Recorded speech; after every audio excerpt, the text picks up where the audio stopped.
This is Viburnum opulus Roseum, common snowball, and pretty popular deciduous shrub.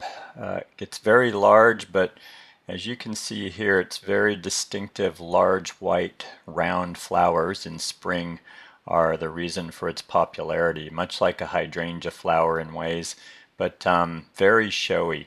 Now this one that I'm showing you here, I wanted to show this because this is probably a 30-40-year-old plant that's been totally left alone on the side of somebody's property. I'm here in Northern California in a hot inland valley, and I always think it's interesting to see with a plant, if we totally left this alone, how would it behave?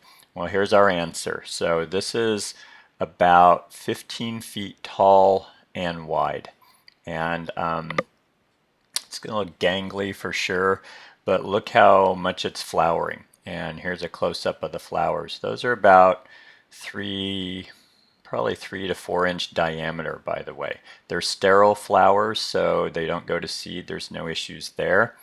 And they are born, this was taken in mid-April 2015, so they come on in spring, and then the leaves start to come on at the same time the flowers are on. The flowers are nice. They're pretty long-lived. I've noticed that they seem to last 3 to 5 weeks, I would say.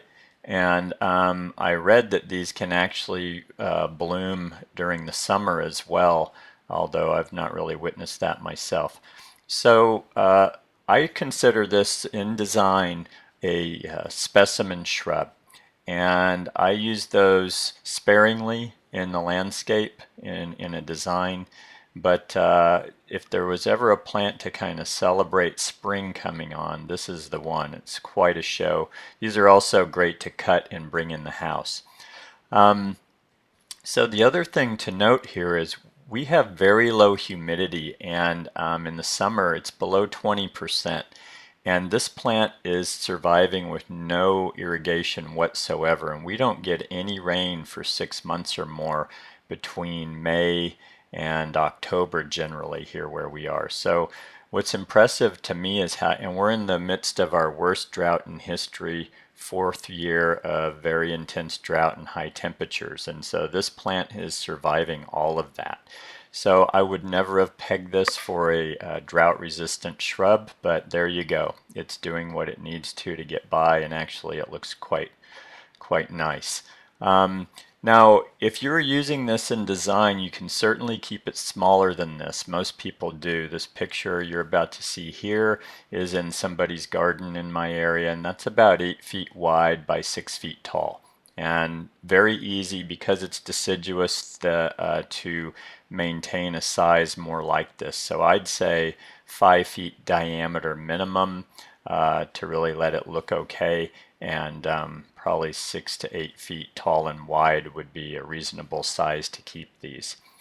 Tolerant of different soils, and also note that these are not being fed this larger one that you saw here, so just doesn't take a lot of care. The book says that they're susceptible to aphids. I haven't really seen that, but I haven't grown this in my own garden, so if they are susceptible to aphids, usually springs when we get them badly in our area, and these had none on them. So I'm not sure if that's more of a climate zone thing, that where you get that more of an issue, but I haven't seen that happening. These grow best in full sun, but I have seen them as an understory shrub where the canopy was fairly high. So full sun generally, even in hot inland areas like I have. These are hardy down to minus 30 degrees or so Fahrenheit, so able to use those just about anywhere. And also can get some nice fall color, yellows to oranges. And I think that's about what I can tell you on Viburnum opulus Roseum, common snowball. Excellent deciduous specimen shrub. Check that one out.